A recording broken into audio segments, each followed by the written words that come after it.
போலியான மாயையை திராவிட கட்சிகள் உருவாக்கிட்டு இருக்காங்க. இவங்களுடைய முகத்திரைகளை கிழிக்கணும். 75 ஆண்டு கால அரசியல்ல இங்க ஜனநாயகமோ சமூக நீதியோ இங்க நிச்சயமா இல்ல. பட்டியலின பழங்குடி மக்கள் இங்க அதிகாரத்தை நோக்கி வரல. அப்ப இந்த மக்கள் அதிகாரத்தை நோக்கி வரணும், இந்த மக்கள் சமநிலையில நடத்தப்படணும் அப்படின்னும் போது இவருடைய முகத்திரையை கிழிக்கணும் அப்படின்றதுக்காக தான் இங்க இந்த தேர்தலில் நம்ம போட்டிக்கிட்டு நம்ம அங்க வேட்பாளராக நம்ம நிற்கிறோம். அவர் பழனிசாமி அவர் வந்தாரு அப்படின்றதுக்காக அன்னைக்கு பார்த்தீங்கன்னா அன்னைக்கு 100க்கும் 1000க்கும் மேற்பட்ட வாகனங்களில் மக்கள் அப்படியே ஒரு சின்ன ஒரு வண்டியில் 50-60 பேருக்கு மேலே மக்கள் அன்றைக்கி விபத்துன்னு ஏற்பட்டால் எத்தனை உயிர் சேதம் ஏற்படும் அப்படின்றது தெரியாது. தேர்தல் ஆணையத்துக்கு அதையும் நம்ம புகாராக நம்ம தெரிவிக்கிறோம். ஆனால் தேர்தல் ஆணையம் அதை கொஞ்சம் கூட அதை கருத்தில் எடுத்துக்காத, எந்த ஒரு நடவடிக்கையும் எடுக்காத அவங்க ரொம்ப எளிமையாக கடந்து போகிறாங்க. பட்டியலின பழங்குடி மக்களுடைய பிரதிநிதிகளாக குறிப்பிட்ட நபர்களை மட்டும் நீங்கள் குறிப்பிட்டு சொல்ல முடியாது. இன்னைக்கு தேர்தல் நேரங்களில் பார்த்தீங்கன்னா கூட்டணி அப்படின்ற ஒரு விஷயத்தில் அவங்க கொடுக்குற அந்த சொற்ப அந்த உத்தரவாதத்திற்கு தன்னையே அடமானம் வச்சுட்டு இன்னைக்கு எண்ணற்ற அமைப்புகளை நாங்கள் பார்க்குறோம். இன்னைக்கு திராவிட முன்னேற்ற கழகத்தோட கூட்டணி, அண்ணா திராவிட முன்னேற்ற கழகத்தோட கூட்டணி, இந்த கூட்டணின்ற ஒரு விஷயத்துக்காக அந்த மீட்டிங்கில் போகும்போது கூட தன்னுடைய கட்சி கொடி மேலே எப்படின்னா அந்த தலைவருக்கு தெரிஞ்சணும்னு நினைக்கிற அமைப்புகள் இருக்கிறத நான் பார்க்குறேன். இதெல்லாம் பார்க்கும்போது வெக்கக்கேடாக இருக்குது. மோடி ஆதரவு, மோடி எதிர்ப்பு, இதில் உங்களோட நிலைப்பாடு என்ன? ஜனநாயக முறையில் அங்கே தவறுகள் நடந்தால் அது மோடியாக இருந்தாலும் சரி, தமிழகத்தினுடைய டேடியாக இருந்தாலும் சரி, எதிர்க்க வேண்டியது என்னுடைய தலையாய கடமை. பிரச்சாரம் பண்ணுறதுக்காக நாங்கள் போகும்போது மக்கள்கிட்ட போய்ட்டு நாங்கள் நோட்டீஸ் கொடுக்கும்போது, சார் நான் உங்களுக்கு ஓட்டு போடுறேன், எனக்கு நீங்கள் எவ்வளோ தருவீங்கன்னா மக்கள் கேட்குறது. எங்கள் வீட்டில் 4 ஓட்டு இருக்குது, எங்கள் வீட்டில் நீங்கள் 4 ஓட்டுக்கு எனக்கு ஒரு ஓட்டுக்கு 500 ரூபா கொடுங்க, 1000 ரூபா கொடுங்கன்னு மக்கள் கேட்கும்போது எங்களுக்கு வருத்தமாக இருக்குது. திராவிட முன்னேற்ற கழகத்தினுடைய வேட்பாளரோ அண்ணா திராவிட முன்னேற்ற கழகத்தினுடைய வேட்பாளரோ வராரு அப்படின்னா, வாக்கு சேகரிக்க வராருன்னா அவர் ஊர் தெருக்கு வந்துடுவார். அந்த ஊர் தெருலேருந்து ஒரு நபர் போய் அந்த பட்டியலின பழங்குடி மக்கள் வாழ்கின்ற பகுதியில் அந்த மக்களை கூப்பிட்டு இங்கே உட்கார வச்சு இவர் உடனே வணக்கம், இவர் தான் நம்மளுடைய வேட்பாளர் அப்படின்னு இவங்களை அறிமுகப்படுத்தி இங்கேருந்து அனுப்பிச்சி வச்சிருவாங்க. அந்த அவங்களுக்கு அன்றைக்கு தேவைக்கான உணவோ வேற ஏதோ கொடுத்து இந்த மக்கள் அனுப்பிச்சிடுவாங்க. ஏன் அங்கே போய் ஓட்டு கேட்க மாட்டாங்க அப்படின்னா, சார் அவங்க வச்சுட்டு இருக்கிற அந்த கார் இருக்குல்ல சார், லக்ஸரி கார், அந்த காரில் நீங்கள் தமிழகத்தில் எந்த ஒரு ஊர் தெருலேருந்து ஒரு சேரி மக்கள் பட்டியலின பழங்குடி மக்கள் வாழ்கின்ற பகுதிக்கு போயிட்டு ஒரு 4 கார் ஒரே நேரத்தில் போயிட்டு அந்த சைடு ஒரு திரும்பிட்டு வர முடியுமான்ற மட்டும் நீங்கள் பாருங்கள்.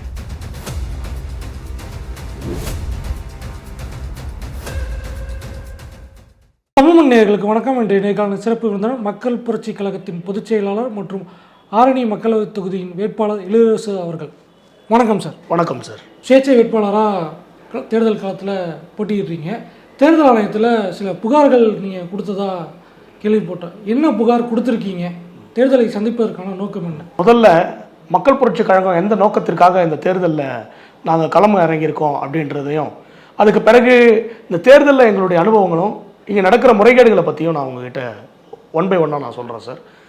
மக்கள் புரட்சி கழகம் 75 ஆண்டு ஜனநாயக அரசியலில் பார்த்தீங்கன்னா சமூக நீதி, சமத்துவம், ஜனநாயகத்தில் அனைவரும் சமம் அப்படின்றது வெறும் ஏட்டளவில் மட்டும்தான் இருக்குது. இன்றைக்கி ஒடுக்கப்பட்ட மக்களும் பட்டியலின மக்களும் பழங்குடி மக்களும் இங்கே அதிகார பகிர்வுகளே இங்கே நடக்கப்படலை. இங்கே இருக்கிற ஒடுக்கப்பட்ட சமூகத்தை சார்ந்த அல்ல பட்டியலின பழங்குடி சமூகத்தை சார்ந்த தலைவர்கள் எல்லாமே தன்னை நிலைநிறுத்துவதற்கான ஒரு விஷயத்தை மட்டுமே முன்னெடுத்துன்னு போயிட்டு இருக்காங்களே ஒழிய, அவங்க இந்த மக்கள் அதிகாரத்தில் வரணும் அப்படின்ற ஒரு நோக்கத்துக்காகவும் இல்லது நம்ம இந்த நாட்டை ஒரு ஆளக்கூடிய ஒரு நபராக மாறணும் அப்படின்ற எண்ணத்தோடு இங்கே இருந்த தலைவர்கள் முன்னெடுத்து இருந்தாலும் அவங்க அந்த இடத்த அடைய முடியல. மக்கள் புரட்சி கழகத்தினுடைய ஒரே நோக்கம் நாம் அந்த நாட்டை ஆள்வது. அப்போது இந்த தேர்தலில் நம்ம நாட்டை ஆளணும் அப்படின்னா நம்ம அந்த தேர்தலில் நம்ம கண்டெஸ்ட் பண்ணணும்.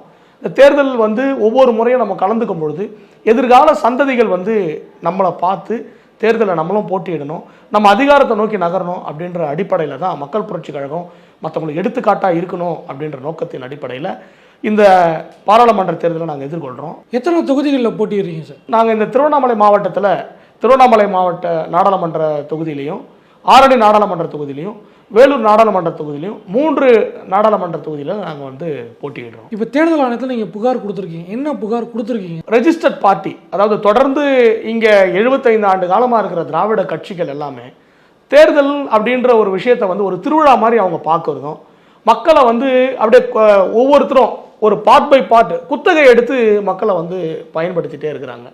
இன்றைக்கி ஒரு கட்சி மக்களை விலை கொடுத்து கூட்டு போய் ஒரு மீட்டிங் எடுத்துன்னு போய் கொட்டுறாங்க அப்படின்னா அன்னைக்கு அந்த மீட்டிங் முடிச்சதுக்கு பிறகு அடுத்த நாள் வேற ஒரு அமைப்பு, வேற ஒரு கட்சி அந்த மக்களை வந்து கூப்பிட்டு போயிட்டு அவங்களுக்கு 100 ரூபாய் 200 ரூபாய் கொடுத்து தனக்கான கூட்டம் மாதிரி காட்டி இங்க வந்து ஒரு போலியான மாயையை இந்த திராவிட கட்சிகள் வந்து உருவாக்கிட்டு இருக்கிறாங்க.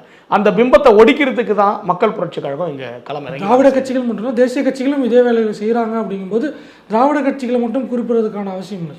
தமிழ்நாட்டில் வந்து திராவிட கட்சிகளும் தேசியத்தில் இருக்கிற இன்னைக்கு 2 கட்சிகளுமே, இன்னைக்கு பாரதிய ஜனதா கட்சியாக இருந்தாலும் சரி, அதே போல காங்கிரஸ் கட்சியாக இருந்தாலும் சரி, தமிழகத்தில் திராவிட முன்னேற்ற கழகமாக இருந்தாலும் சரி, அண்ணா திராவிட முன்னேற்ற கழகமாக இருந்தாலும் சரி, அணிகள் மாறி மாறி இவங்க தன்னுடைய ஆட்சியை தக்க வச்சுக்கிறதுக்காகவும் தனக்கான ஆட்சியை எப்படின்னா எந்த ஒரு கொள்கையும் இல்லை, எந்த ஒரு கோட்பாடும் இல்லை, தனக்கு தேர்தல் அப்படின்னு வரும்போது அதற்காக எந்த நிலையிலையும் நம்ம போய் நின்று நம்ம கூட்டணி அமைச்சு நம்ம அதிகாரத்தை எப்படி தான் எடுத்துடணும் அப்படின்றத இந்த 2 அணிகளுமே மாறி மாறி அதுக்கான வேலைகளை முனைப்பாக வேலை செய்கிறாங்க. நீங்கள் வந்து புகார் கொடுத்துருக்கீங்களா சார்? எந்த கட்சி வேட்பாளர் மேலே புகார் கொடுத்துருக்கீங்க? என்ன புகார் கொடுத்துருக்கீங்க சார்? சமீபத்தில் வந்து பார்த்தீங்கன்னா எங்களுக்கு தேர்தல் அப்சர்வர் அவர்கிட்ட நான் வந்து ஒரு புகாரை நான் கொடுக்குறேன். என்ன காரணம் அப்படின்னு சொன்னீங்கன்னா, இன்னைக்கு தமிழகத்தினுடைய முதலமைச்சர் திருவண்ணாமலைக்கு அங்கே ஒரு நிகழ்ச்சிக்கு வேட்பாளர் அறிமுக கூட்டம் அப்படின்ட்டு வராரு.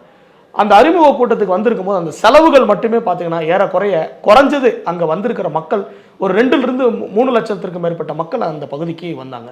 அப்படியே மக்கள் வந்து பார்த்தீங்கன்னா அப்படியே சாரையாக வாகனங்களில் வந்து மக்களை வந்து கொண்டுட்டு வந்து ஒரு இடத்துல போட்டு அடைச்சி அதை வந்து ஒரு பெரிய நிகழ்வாக தமிழகத்தினுடைய முதலமைச்சர் வந்தார், இன்னைக்கு இந்த 2 வேட்பாளர்களும் வந்து வெற்றி பெற்றுவாங்கன்ற மாதிரி ஒரு மாயையை திராவிட முன்னேற்ற கழகத்தினுடைய தலைவர் இன்றைய முதலமைச்சர் திரு மு.க. ஸ்டாலின் அவர்கள் வந்து அந்த ஒரு மாயையை உருவாக்கிட்டார். அவருக்கு வந்து பக்கபலமாக அங்கே இருக்கிற மாவட்ட செயலாளர்கள், அங்கே இருக்கிற கட்சி பொறுப்பாளர்கள், அமைச்சர்கள் இவங்க எல்லாருமே அந்த நிகழ்வில் கலந்து கொண்டு அந்த நிகழ்ச்சி வந்து ஒரு மிகப்பெரிய ஒரு மக்கள் அணி திரண்டு மக்களுடைய ஆதரவு இருக்கிறார் போல ஒரு மாயையை உருவாக்கினாங்க. அதன் வெளிப்பாடாக வந்து பார்த்தீங்கன்னா தேர்தல் ஆணையத்துக்கு நாங்கள் வந்து ஒரு புகாரை நாங்கள் சொல்கிறோம். இந்த மாதிரியான விஷயங்கள் நடக்கும் பொழுது தேர்தலில் இது வந்து ஒரு ஈக்குவல் கண்டஸ்டன்ட், 2 போட்டியிடக்கூடிய நபர்களுக்கு ஒரு ஜனநாயக முறையில் ஒரு சமநிலையாக இல்லை. இப்போ வந்து இன்னைக்கு தமிழகத்தினுடைய முதலமைச்சர் வந்தால் கூட அங்கே நடக்கிற முறைகேடுகளை வந்து மக்கள் மத்தியில் எடுத்து சொல்லணும். மக்கள் வந்து பணம் கொடுத்து கூட்டுட்டு வர்றதும் அங்கே தேர்தல் விதிமுறைகள் மீறப்படுறதும் அந்த விதிமுறை மீறப்பட்டதற்கு நீங்கள் நடவடிக்கை எடுக்கணும் அப்படின்றது தான் தேர்தல் ஆணையத்துக்கிட்ட நாங்கள் முறையிட்டோம். இப்போ அங்கே வந்து 4 கட்சிகள் போட்டி போடுறாங்க. பிரதானமாக 4 அணிகள் இருக்குது. திமுகவுடைய தரணிவேந்தன், அதிமுகவில் போட்டிடுறாங்க, பாஜக கூட்டணியில், அப்புறம் நாம் தமிழர் இருக்காங்க. திமுக மேலே இந்த ஒரு புகார் இருக்குது. மீதி இருக்க யாருமே வயலேஷன் பண்ணலையா? இல்லை, எல்லாருமே பண்ணுறாங்க. இன்னைக்கு வந்து திராவிட முன்னேற்ற கழகம் நாங்கள் ஆளுகின்ற கட்சி அப்படின்ற மாதிரி ஒரு அட்வான்டேஜ் எடுத்துக்கினாலும் இன்னைக்கு அவங்களுக்கு இணையா அண்ணா திராவிட முன்னேற்ற கழகம் 2 பேருமே 75 ஆண்டு காலமாக தேர்தலை எப்படி கையாளணும், இந்த தேர்தலில் வந்து என்ன மாதிரியான யுக்திகளை நம்ம பயன்படுத்தணும் அப்படின்ற 2 பேருமே கற்றறிந்தவர்கள். மக்கள் புரட்சி கழகம் வந்து எந்த நோக்கத்திற்காக இங்கே தேர்தலில் களமிறங்குதோ இவங்களுடைய முகத்திரைகளை கிழிக்கணும். 75 ஆண்டு கால அரசியலில் இங்கே ஜனநாயகமோ சமூக நீதியோ இங்கே நிச்சயமாக இல்லை. பட்டியலின பழங்குடி மக்கள் இங்கே வந்து அதிகாரத்தை நோக்கி வரல. அப்போ இந்த மக்கள் அதிகாரத்தை நோக்கி வரணும், இந்த மக்கள் வந்து சமநிலையில் நடத்தப்படணும் அப்படின்னும் போது இவருடைய முகத்திரையை கிழிக்கணும் அப்படின்றதுக்காக தான் இங்கே இந்த தேர்தலில் நம்ம போட்டிக்கிட்டு நம்ம அங்கே வேட்பாளராக நம்ம நிற்கிறோம். அதில் அண்ணா திராவிட முன்னேற்ற கழகம் வந்து திராவிட முன்னேற்ற கழகத்துக்கு அவங்க கொஞ்சமும் சலைச்சவங்க இல்லை. தமிழகத்தினுடைய முன்னாள் முதலமைச்சர் திரு எடப்பாடி பழனிசாமி அவர் வராரு.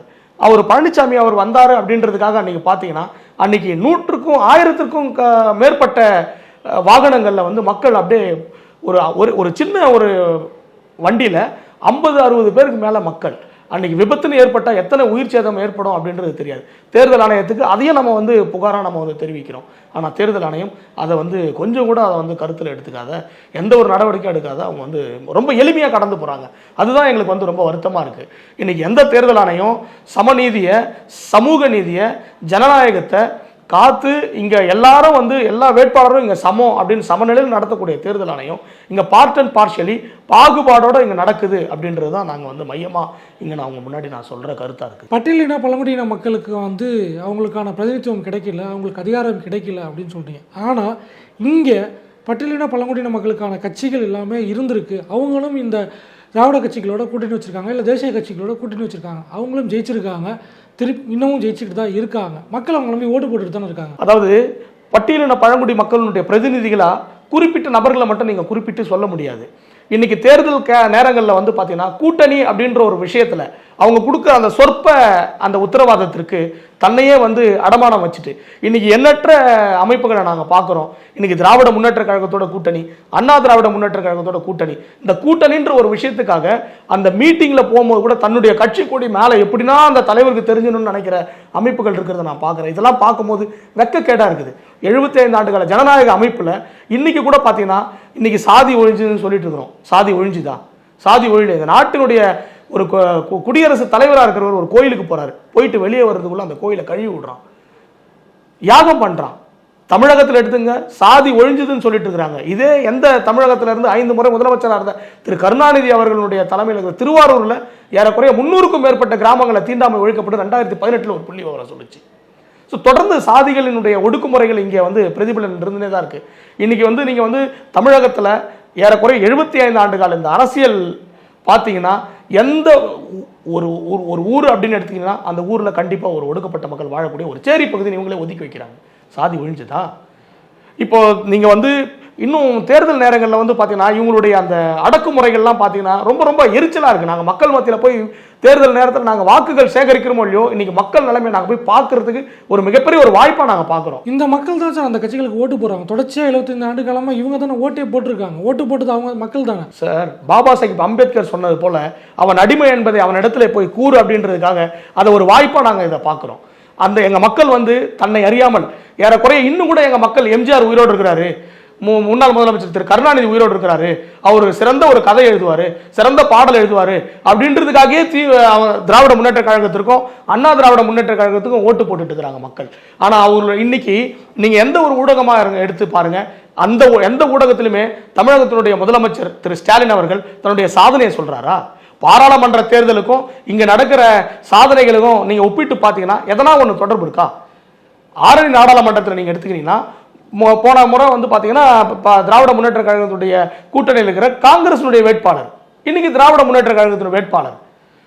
இங்க வந்து கூட்டணிகள் மாறும் பொழுது கொடிகளினுடைய கலர்கள் தான் மாறுதே ஒழிய இவர்களுடைய கூட்டணிகள் மாறுகின்ற பொழுது வேட்பாளர் தான் மாறுறாங்க ஒழிய ஆனா கொள்கையும் இல்லை, கோட்பாடும் இல்லை, இந்த மக்களுக்கான விடியலும் அங்க இல்லை. ஆரணி நாடாளுமன்றத்தில் நீங்க ஒரு முன்னேற்றம் அப்படின்னு நீங்க பார்த்தீங்கன்னா பட்டு நகரம் ஆரணி. ஆரணி அப்படின்னு எடுத்தீங்கன்னா அந்த பகுதியில் வந்து நெல் கொள்முதல், அங்க வந்து பாத்தீங்கன்னா அதே மாதிரி வந்தவாசியில பாய் பின்னக்கூடிய தொழில், கைத்தொழில், அதே போல சிற்பிகள், எந்த ஒரு முன்னேற்றமும் இல்லை. அங்க இருக்கிற உழைக்கும் வர்க்கங்களுக்கு எந்த ஒரு முன்னேற்றத்தையும் இங்க வந்து அடிப்படையாக கூட கொடுக்காத இருக்கிற இந்த திராவிட கட்சிகள் 75 ஆண்டுகால அரசியலுடைய வீழ்த்துவதற்காக தான் நாங்க வந்து இங்க களம் அமைஞ்சிருக்கோம். திராவிட கட்சிகள் அரசியலுக்கு வந்து வீழ்த்துறீங்க, அதில் குற்றச்சாட்டுகள் வச்சுக்கிங்க. நடக்க போகிறது மக்களவை தேர்தல். மக்களவை தொகுதி அப்படிங்கும்போது 6 சட்டமன்ற தொகுதியை உள்ளடக்கிய ஒரு பரந்த நிலப்பரப்பு. இதில் முக்கியமாக வந்து மோடி வேண்டுமா வேண்டாமா அப்படிங்கிறத தாண்டி யார் பிரதமர் அப்படிங்கிற ஒரு கேள்வி இருக்குது. இதுதான் வந்து இப்போ முக்கியமான விஷயமா இருக்குது. இப்போ நீங்கள் வந்து மக்களவை தொகுதியுடைய வேட்பாளராக நிற்கும்போது நீங்கள் அந்த மக்களவை தொகுதிக்கு என்ன மாதிரியான திட்டங்கள் வச்சுருக்கீங்க? ஒருவேளை நீங்கள் ஜெயித்து போகும்போது ஒரு சுயேட்சை வேட்பாளர் அல்லது ஒரு தனிநபராக ஒரு எம்பியாக உங்களால் தேசிய அளவில் எந்த மாதிரியான தாக்கத்தை ஏற்படுத்திட முடியும்? அதாவது சார், இன்னைக்கு ஊடகங்கள்லாம் வந்து பார்த்தீங்கன்னா மக்கள் மத்தியில் என்ன மாதிரியான ஒரு மாயை உருவாக்குறாங்கன்னா, இப்போ நான் போயிட்டு ஒரு ஒரு ஒரு தேர்தலில் வேட்பாளரை நான் போயிட்டு எனக்கு வாக்குகளை நான் சேகரிக்கிறேன் பொழுது, சார் ஜெயிக்கிற கட்சிக்கு ஓட்டு போடலாம் சார் நான் ஓட்டு போட்டால் நீங்கள் ஜெயிச்சிருவீங்களா சார்? அவங்க வந்தால் தானே சார் நமக்கு வந்து மத்தியில் நமக்கான உரிமையை வாங்கி தருவாங்க. இப்படின்ற ஒரு மாயையை வந்து இந்த திராவிட கட்சிகள் வந்து மக்கள் மத்தியில் புகுத்தி யாருமே இங்கே வேட்பாளராக இங்கே களமிறங்க முடியாது. நாங்கள் தான் இங்கே வந்து நாங்கள் 2 பேர் தான், திராவிட முன்னேற்ற கழகம் இல்லது அண்ணா திராவிட முன்னேற்ற கழகம், நாங்கள் இங்கே 2 பேர் தான், இங்கே எங்களை மீறி இங்கே வேற யாருமே வர முடியாது அப்படின்ற ஒரு மாயையை இவங்க வந்து உருவாக்கி வச்சிருக்காங்க. இதை நீங்கள் பார்த்தீங்கன்னா பட்டியலின பழங்குடி மக்கள் இங்கே பெரும்பான்மையாக இருக்கிற இந்த மக்கள் அதிகாரத்தை நோக்கி சிந்திக்கவும், இந்த மக்கள் இங்கே நடக்கிற இந்த ஒடுக்குமுறைகளை சிந்திக்கவும், இந்த மக்கள் இங்கே நடக்கிற இவங்களுக்காக நடக்கிற அவலங்களை வந்து இந்த மக்கள் சிந்திச்சுட்டாங்கனாலே இங்கே மிகப்பெரிய ஒரு எழுச்சியும் ஒரு மாற்றமும் நிச்சயமாக உருவாகும். இப்போ வந்து நீங்கள் ஒரு எம்பி ஆகிட்டீங்க, அங்கே வந்து மத்தியில் ஒரு ஆட்சி இருக்குது, அங்கே வந்து நீங்கள் ஒரு ஆதரவோ எதிர்ப்போ நிலைப்பாடு எடுக்கணும். அப்படிங்கும்போது இன்றைக்கி மோடி ஆட்சியில் இருந்துக்கிட்டு இருக்கார். மோடியுடைய எதிர்ப்போ ஆதரவோ தான் நீங்கள் எடுத்தாகணும்.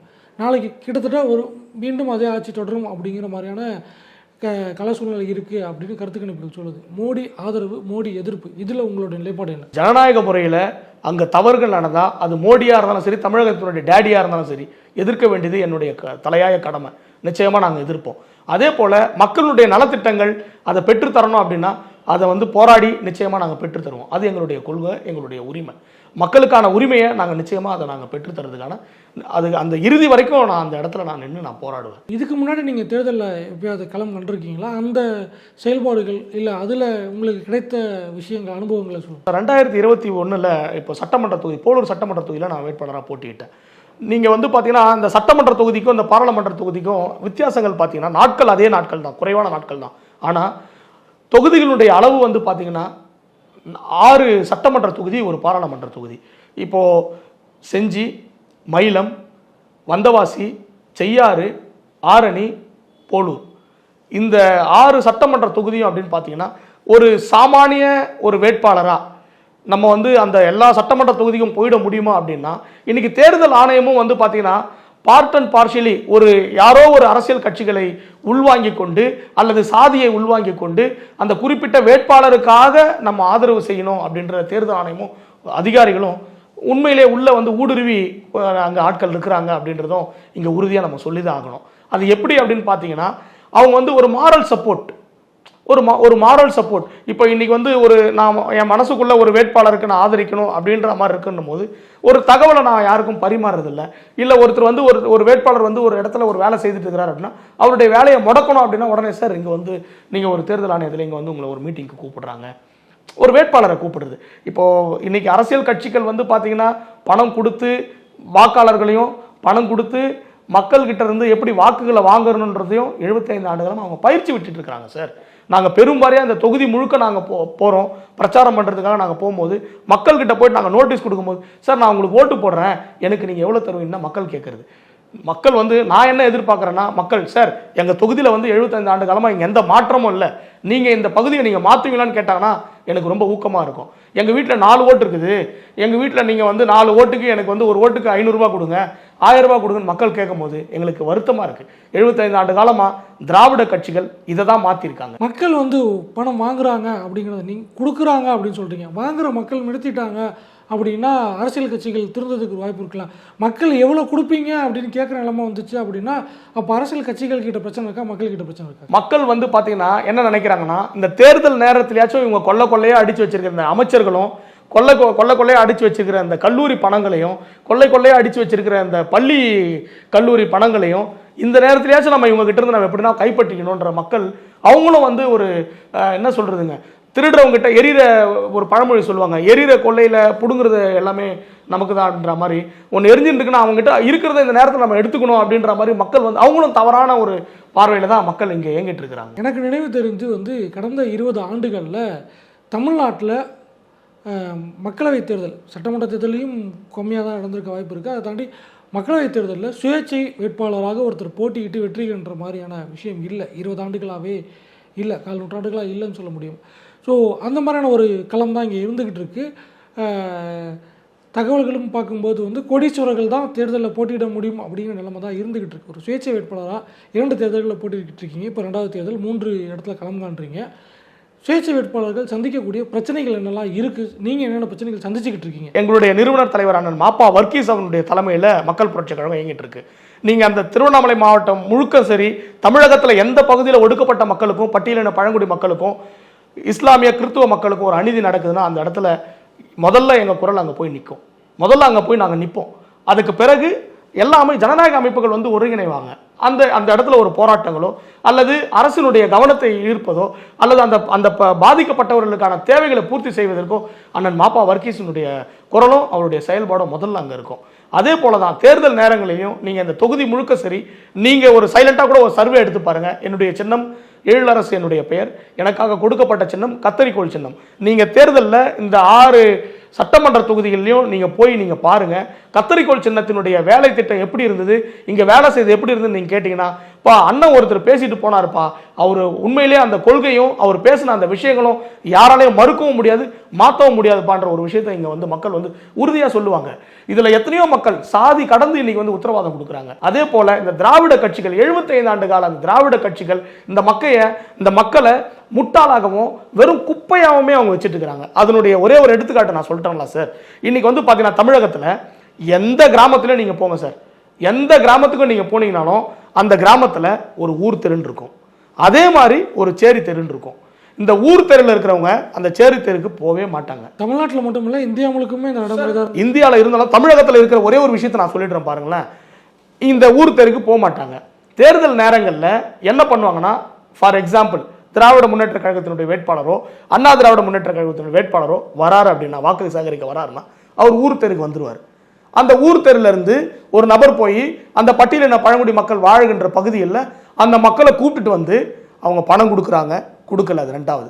அந்த மக்களை அங்கிருந்து இங்கே கூப்பிட்டுட்டு வந்து இங்கே உட்கார வச்சு இவர் உடனே வணக்கம், இவர் தான் நம்மளுடைய வேட்பாளர் அப்படின்னு இவங்களை அறிமுகப்படுத்தி இங்கேருந்து அனுப்பிச்சு வச்சிருவாங்க. அந்த அவங்களுக்கு அன்றைக்கு தேவைக்கான உணவோ வேற ஏதோ கொடுத்து இந்த மக்கள் அனுப்பிச்சிருவாங்க. இப்போ இந்த பட்டியலின பழங்குடி மக்கள்ல இருந்து இவங்களுக்கான பிரதிநிதிகள் வந்து ஒரு 4 பேர் இருப்பாங்க.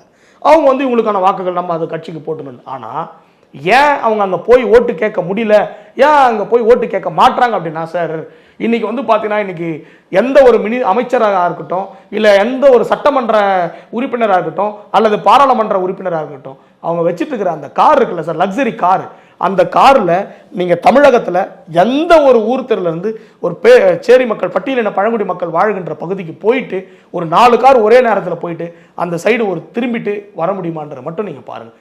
இதுதான் திராவிட கட்சியினுடைய 75 ஆண்டு கால அரசியலுடைய வெற்றி அப்படின்ற மாதிரி இவங்க நினைக்கிறாங்க. ஏன்னா இந்த மக்கள் அறியாமையில் இருக்கிறாங்க. ஒரு கார் கூட அந்த தெருவில் போய் திரும்ப முடியல சார்.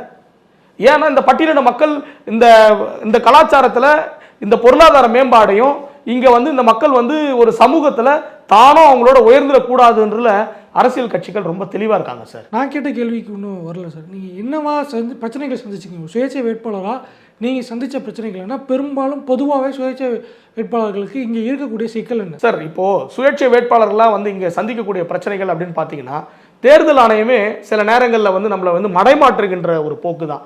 இன்னைக்கு வந்து ஒரு 20 வேட்பாளர் 30 வேட்பாளர் இருக்காங்கன்னா அந்த 30 வேட்பாளரில் சில பேர் வந்து வேலை செய்வாங்க, சில பேர் வந்து வேலை செய்ய மாட்டாங்க. இப்போ வேலை செய்கிற வேட்பாளர்களை பார்த்துட்டு, சார் உங்களை வந்து நீங்கள் இன்னைக்கு இங்கே வந்து இந்த பதிவை நீங்கள் கொடுக்கணும், இன்னைக்கு இந்த இடத்துல மீட்டிங் இருக்குது சார், அவங்க வந்து தகவல் கொடுக்க வேண்டியது உண்மை, நியாயம், சரியான விஷயம்தான். ஆனால் இன்னைக்கு நான் வந்து 6:30 நாடாளுமன்றத்தை நான் போட்டியிடணும்னா 6:00 காலையில் வரணும், ஈவினிங் திருவண்ணாமலைக்கு நான் போகணும் ஒரு மீட்டிங்க்கு. நான் பிரச்சாரத்துக்கு போகிறதா, என்னுடைய சிம்பிளை வந்து நான் மக்கள் மத்தியில் நான் எடுத்துகிட்டு போய் சேர்க்குறதா, இல்லை நான் வந்து இவங்க கூப்பிடுற மீட்டிங்க்கு என்னால் போக முடியுமா? என்னுடைய பிரதிநிதி அனுப்புன்றாங்க. நான் வந்து திராவிட கட்சிகள் போல பணம் கொடுத்து ஆட்களையும் பிரதிநிதிகளையும் நான் என் கையில் வச்சுக்க முடியாது. கொள்கை சொல்லி கூப்பிட்டுறோம், கோட்பாடுகளை சொல்லி கூப்பிடுறோம், சமூக நீதியும் சமத்துவத்தையும் நம்ம இந்த நாட்டில் இந்த மக்களுக்கு நம்ம கொடுக்கணும்னு சொல்லி கூப்பிடுறோம். இதை ஏற்றுக்கிட்டு வரவங்களோட நாங்கள் பயணித்து இந்த மக்களுக்கு ஜனநாயகத்து முறையில் நாங்கள் போராடிட்டு இருக்கோம். அதை தாண்டி பொருளாதார அளவில் வந்து இங்கே இருக்க வேட்பாளர்கள் கூட உங்களால் இது பண்ண முடியுமா? இன்னொன்று சின்னம் சார்ந்த பிரச்சனை அப்படிங்கிற ஒரு விஷயம் இருக்குது, அதையும் நீங்கள் எப்படி பார்க்குறீங்க? இது வந்து தேர்தல் ஆணையத்துக்கு அவங்களுடைய கவனத்துக்கு எடுத்து போகக்கூடிய ஒரு விஷயம். இன்னைக்கு சோஷியல் மீடியாஸ் இன்னைக்கு ஒரு மிகப்பெரிய ஒரு பூம், ஒரு மிகப்பெரிய ஒரு வெற்றியை வந்து எல்லாருக்குமே கொடுத்துட்டு இருக்குது. அது எப்படின்னா, இன்னைக்கு இருக்கிற அரசியல் கட்சிகளுக்கு சோஷியல் மீடியா வந்து, இப்போ நான் ஒரு ஃபோன் பண்ணிட்டு வச்சேன்னா கூட உடனே ஸ்டாலின் அழைக்கிறார், இந்தியாவை காப்பாற்றுவோம். 40 தொகுதியில் நம்ம ஜெயிச்சு இந்தியாவை காப்பாற்றிடலாமா? காப்பாற்ற முடியுமா? இன்னைக்கு 400 தொகுதிகளுக்கு மேலே நம்ம ஜெயிச்சிருந்தா தான் சார் இன்னைக்கு நம்ம இந்த நாட்டினுடைய நம்ம வந்து இந்த நாட்டை வந்து நம்ம கைக்குள்ள எடுத்துன்னு வர முடியும். 273 தொகுதி போதும் சார் மெஜாரிட்டி வாங்குறதுக்கு. இல்லை கூட்டணியோட சாதிக்க முடியும். 40 தொகுதிகள் அப்படிங்கிறது வந்து 2004 2009 திமுக கூட்டணி ஆட்சியில் வந்திருக்கிறாங்க, அதிமுக கூட்டணி பாஜக கூட கூட்டணியில் வந்திருக்காங்க. Correct sir. ஆனால் மத்தியில் இருக்கிற இன்னைக்கு பாரதிய ஜனதா கட்சியாக இருக்கட்டும், இல்லது காங்கிரஸ் கட்சியாக இருக்கட்டும், இந்த ரெண்டும் இந்த தேசிய கட்சிகளை மீறி அங்க இருக்கிற தமிழகமோ அல்லது மற்ற மாநில கட்சிகளோ இங்க தன்னுடைய பிரதிநிதித்துவத்தை கையில வச்சுக்க முடியுமா அப்படின்னா அது வந்து ஒரு கேள்விக்குறியா தான் இருக்குது. பல முறை நம்ம அந்த மாதிரியான ஒரு அரசியல் வீழ்ச்சிகளை நம்ம பார்த்துருக்கிறோம், சூழ்ச்சிகளையும் நம்ம பார்த்துருக்கிறோம். ஆனா நம்ம என்ன சொல்றோம்னா, இந்த தமிழகத்துல இங்க நடக்கிற அவலங்களையும் இங்க நடக்கிற முறைகேடுகளையும் நம்ம களையணும் அப்படின்னா இங்க தேர்தல் நேரத்தில் நம்ம வந்து எதிர்கொள்ளக்கூடிய பிரச்சனைகள் அப்படின்னு பார்த்தீங்கன்னா, இன்னைக்கு வந்து திராவிட முன்னேற்ற கழகம் அவங்களுக்கு கொடுக்கப்பட்ட அந்த சூரியன் சின்னமாக இருக்கட்டும், அண்ணா திராவிட முன்னேற்ற கழகத்துடைய இரட்டை இலை சின்னமாக இருக்கட்டும், இந்த சின்னங்கள் வந்து தொடர்ந்து அவங்க வந்து தேர்தல் தொடங்குறதுக்கு முன்னாடியே அவங்க சின்னங்களை வந்து மக்கள் மத்தியில் பதிய வச்சிடுறாங்க. இன்னைக்கு வந்து என்னதான் மக்கள் மத்தியில் வந்து சூரியன் அந்த மக்கள் மத்தியில் போய் மனதில் இருந்தால் கூட தேர்தல் நேரங்களில் அந்த மக்களை கூப்பிட்டு அவங்க கிட்ட நாங்கள் 2 லட்சம் மக்களையும் 3 லட்சம் மக்களையும் முன்னாடி உட்கார வச்சு திருப்பி நான் வந்து சூரியன் தான் நம்ம சின்னன்னு சொல்ல வேண்டிய அவசியம் என்ன இருக்கு? அப்போ இது போன்ற மிகப்பெரிய பிரம்மாண்டமான மீட்டிங் போட வேண்டிய அவசியம் என்ன இருக்கு சார்? வேட்பாளர் அறிமுகப்படுத்தி அவங்களுடைய கொள்கைகள் ஒவ்வொரு தினமும் தேர்தல் அறிக்கை மாறும், மக்கள் திட்டங்கள் செயல்படுத்துறது மாறும், அதெல்லாம் சொல்ல வேண்டிய அவசியம் இருக்குது சார். இன்னைக்கு மொபைலை எடுத்து இன்னைக்கு மொபைலில் சோஷியல் மீடியாவில் எடுத்தால் இன்னைக்கு வந்து தமிழகத்தினுடைய முதலமைச்சர் திராவிட முன்னேற்ற கழகத்தினுடைய தலைவர் பேசுகிறார், அண்ணா திராவிட முன்னேற்ற கழகத்தினுடைய முக்கிய தலைவர்கள் பேசிட்டு இருக்கிறாங்க. இன்னைக்கு ஊடகங்கள் வந்து இன்னைக்கு எமர்ஜ் பண்ணிட்டே இருக்குது. இன்னைக்கு வந்து நாம் தமிழர்களுடைய சிம்பிள் வந்து பறிக்கப்பட்டு தேர்தல் ஆணையத்தினால முடக்கப்பட்டிருந்தாலோ அல்லது அது வந்து மற்றவர்களுக்கு கொடுக்கப்பட்டிருந்தாலோ இன்னைக்கு மைக் அப்படின்ற அந்த ஒரு விஷயத்தை இன்னைக்கு எடுத்துகிட்டு போய் உடனே ரீச் பண்ண முடியுது. அது ஊடகங்களுடைய சப்போர்ட் இல்லைன்னா அது நிச்சயமாக பண்ண முடியாது சார். ஆனால் எங்களை போன்ற மக்களுக்காக வேலை செய்யக்கூடிய அமைப்புகளுக்கு ஊடகங்கள் வந்து ரொம்ப குறைவாக தான் வந்து எங்களுக்கு சப்போர்ட் பண்ணுறாங்க.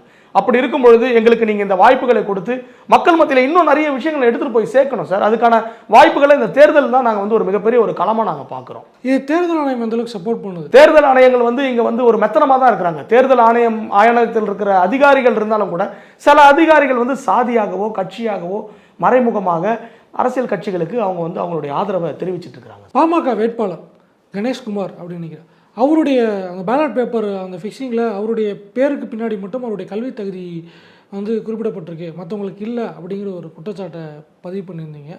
அது நீங்கள் அதை பற்றி முறையிட்டீங்களா? அதுக்கு என்ன பதில் சொல்லப்பட்டுச்சு? பார்த்தீங்கன்னா அது முன்னாடி ஜென்ரலாகவே வந்து இவங்களாம் ஏதோ ஃபிக்ஸ் பண்ணி இப்போ எலெக்ஷன் டைமில் எடிட் பண்ணிலாம் போடுவாங்க. அந்த மாதிரி ஒரு 2 நாளைக்கு முன்னாடி 3 நாளைக்கு முன்னாடி நான் பார்க்கும்போது அது மாதிரி இருந்தது. சரி, ஒருத்தர் தன்னுடைய கல்வி தகுதிகளை வந்து உயர்த்தி காட்டிக்குவாங்க அப்படின்ற மாதிரி வேட்பாளர்கள் வந்து போட்டிருப்பாங்க. இல்லை அது மாதிரி தான் அந்த சோஷியல் இதில் வந்து சுற்றிட்டு இருக்குதுன்ற மாதிரி பார்த்தோம். ஆனால் தேர்தல் ஆணையத்தில் இருக்கக்கூடிய அவங்க வந்து இந்த வேட்பாளர்களுக்கு ஒரு குழு வச்சுருந்தாங்க.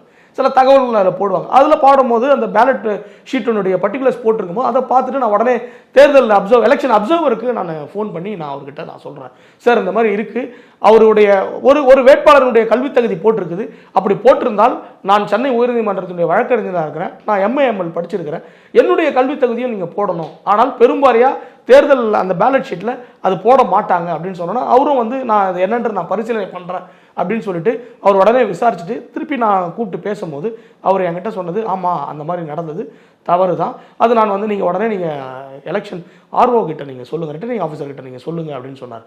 நான் அவங்களுக்கு நான் புகாராவோ அவங்களுக்கு நான் தெரிவிக்கிறது நான் அவங்கள தொடர்பு கொள்ள முடியல. அதுக்கப்புறம் நேற்று இரவு தான் அவங்கக்கிட்ட நான் தகவல் சொன்னேன். அதுக்கப்புறம் இன்றைக்கி நான் போயிட்டு ஒரு புகாராக எழுதி அந்த புகாரை வந்து இன்றைக்கி தேர்தல் தலைமை ஆணையர் அவர்களிடம் நான் புகார் இன்னைக்கு கொடுத்துருக்கேன், அதன் மீது உடனடியாக நான் நடவடிக்கை எடுக்கிறேன் அப்படின்ற மாதிரி ஒரு உத்தரவாதத்தை அவர் கொடுத்துருக்காரு. இப்போ நீங்கள் ஆரணியுடைய தொகுதி வேட்பாளராக இருக்கீங்க, நீங்கள் வெற்றி பெற்று வந்துட்டா அந்த மக்களுக்கு என்னெல்லாம் செய்கிறதுக்கு வச்சுருக்கீங்க அப்படிங்கிறத வந்து சுருக்கமாக மக்களை பார்த்து சொல்லி. ஆரணி நாடாளுமன்றம் அப்படின்றது பார்த்தீங்கன்னா சார், பட்டு அப்படின்னாலே இன்றைக்கி காஞ்சிபுரம் பட்டு, ஆரணிலையும் பட்டு வந்து சிறந்து விளங்கக்கூடிய தொழில். அந்த தொழில் பார்த்தீங்கன்னா இன்றைக்கி குறிப்பிட்ட நபர்கள் மட்டும்தான் இன்றைக்கி பண்ணிட்டு இருக்கிறாங்க. உழைக்கும் மக்கள் வந்து இன்றைக்கி பொருளாதாரத்தில் ரொம்ப பின்தங்கி அவங்களுக்கான முன்னேற்றத்தை நோக்கி போகும்போது பொருளாதார பின்னடைவில் அந்த தொழில்களை வந்து கைவிடக்கூடிய ஒரு விஷயமா இருக்குது. அப்படின்னும் போது ஆரணி நாடாளுமன்றத்தில் இந்த பட்டு தொழிலை வந்து இன்னும் மேம்படுத்தணும். உலக அளவில் பட்டு இங்கே இருந்தால் கூட ஆரணி பட்டுக்கு தனி அந்தஸ்து பெறுவதற்கான வாய்ப்புகளை நான் வந்து எடுப்பேன். அப்படின்னும் போது இந்த பட்டு வளர்ப்பு, இந்த பட்டு தொழிலை வந்து குடிசை தொழில் மாதிரி எல்லாருமே பண்ணக்கூடிய பொருளாதாரத்தில் மக்கள் உயரக்கூடிய வாய்ப்புகளை ஏற்படுத்துறதுக்கான திட்டங்கள், நலத்திட்டங்கள் நான் முன்னெடுப்பேன் சார். அது மட்டும் இல்லாத இளைஞர்களுக்கு வேலை வாய்ப்பு, இளைஞர்கள் வந்து பார்த்தீங்கன்னா படித்த இளைஞர்கள் வந்து பார்த்தீங்கன்னா இப்போது இன்னும் அந்த பகுதிகளில் மேம்படுத்தணும். சிப்காட் போன்ற நிறுவனங்கள் வந்து இங்கே வந்து நிலங்களை அழித்து அது மூலமா சிப்காட்டை உருவாக்கணும். இங்கே விளைநிலங்கள்லாம் வந்து இங்கே தரிசு நிலங்களாக போயிட்டு இருக்குது. அது மட்டும் இல்லாத இந்த பகுதியில் வந்து இப்போ வந்து ஃப்ளாட் போட்டு விற்கக்கூடிய ஒரு கலாச்சாரம் மிக விரைவாக பரவிட்டு இருக்குது. அப்போ அதை தடுக்கணும். விளைநிலங்கள் வந்து இங்கே வந்து மீண்டும் வந்து மலட்டுத்தன்மை அடையாத இந்த விளைநிலங்களை பயிர்கள் வைக்கக்கூடிய அளவுக்கு இந்த மக்கள் மத்தியில் திருப்பியும் ஒரு எழுச்சியை உருவாக்கணும். அது மட்டும் இல்லாத இன்னைக்கு வந்தவாசி பகுதிகளில் வந்து பார்த்தீங்கன்னா பாய் அப்படின்னு எடுத்துக்கிட்டாலே வந்தவாசி பாயினாலே அது ஒரு தனி அங்கீகாரம் இருக்கும். அந்த கோரைக்கும் அங்கே இருக்கிற அந்த பின்னி அந்த செய்யக்கூடிய அந்த விஷயத்துக்கும். அப்போ அதை முன்னெடுக்கணும் போது அங்கே இருக்கிற அந்த பாய்களை மக்கள் மத்தியில் இன்னும் குடிசை தொழிலாக எடுத்துன்னு போகிறதுக்கான வாய்ப்புகளும் வேலை வாய்ப்புகளை அங்கே உருவாக்குறதுக்கான ஒரு வாய்ப்பாக நான் உருவாக்குவேன். அது மட்டும் இல்லாத சார், கல்வி அங்கே சிறந்து இருக்கக்கூடிய மருத்துவமனைகள் இல்லை. இன்றைக்கி வந்து பார்த்திங்கன்னா திருவண்ணாமலைக்கு தான் போகணும். ஆரணி நாடாளுமன்றம் போது இங்கேருந்து ட்ராவல் பண்ணக்கூடிய அந்த நேரத்தை குறைக்கிறதுக்காக இருக்கக்கூடிய மருத்துவமனைகளை இன்னும் திறம்பட மேம்பட அந்த மருத்துவமனைகளை அதை வந்து மேலும் மேலும் உயர்த்துவதற்கான வாய்ப்புகளை ஏற்படுத்தி கொடுப்பேன். அதே போல் வந்து பார்த்திங்கன்னா ஆரணி பகுதிகள் வந்து அரிசி வந்து கிடங்குகள், நெல் கிடங்குகள் வந்து அங்கே இருந்தாலும் கூட அதை வந்து மழை நேரங்களில் வந்து அதை பாதுகாக்கக்கூடிய பெரிய கிடங்குகள்லாம் அங்கே ஒன்றும் பெருசாக இல்லை. அப்போ அந்த கிடங்குகளை போட்டு அதை பாதுகாக்கிறது, கரும்பு ஆலைகள் அங்கே இருக்கிற கரும்பு ஆலைகளை இன்னும் மென்மேலும் வந்து அதை இன்னும் வேகமாக செயல்படுத்துகிறோம். மக்கள் மத்தியில் கரும்பு பயிர் வைப்பதற்கான வழிமுறைகள். அதே போல் வந்து பார்த்தீங்கன்னா இந்த அரிசி ஆலையில் இன்றைக்கி கமிட்டி அப்படின்னு சொல்லுவாங்க. அந்த இடத்துல போய்ட்டு நம்ம நெல்லை வந்து கொடுத்துட்டு 1 மாதம் ஆகும், 15 நாள் ஆகும், 1.5 மாதம் ஆகும். அந்த பணம் அந்த உழைச்ச அந்த கூலி செய்து உழைச்ச அந்த உழவருக்கு கிடைக்கிறதுக்கு. அப்போ அதை உடனடியாக கிடைக்கிறதுக்கான வழிகள் என்னென்ன, இதை உடனே இந்த அரிசிகளை வந்து தரம் உயர்த்தி மக்கள் மத்தியில் எடுத்துன்னு போய் நம்ம சேர்த்து அவங்களுடைய பொருளாதாரத்தை நிலைநிறுத்துவதற்கான வாய்ப்புகளை தான் நான் ஏற்படுத்துவேன் அப்படின்னு நான் உங்கள் மூலமாக நான் சொல்லிக்கிறேன். இதுவரை எங்களுடைய இந்த கருத்துக்களை பயந்தமைக்கு நன்றி. நன்றி சார்.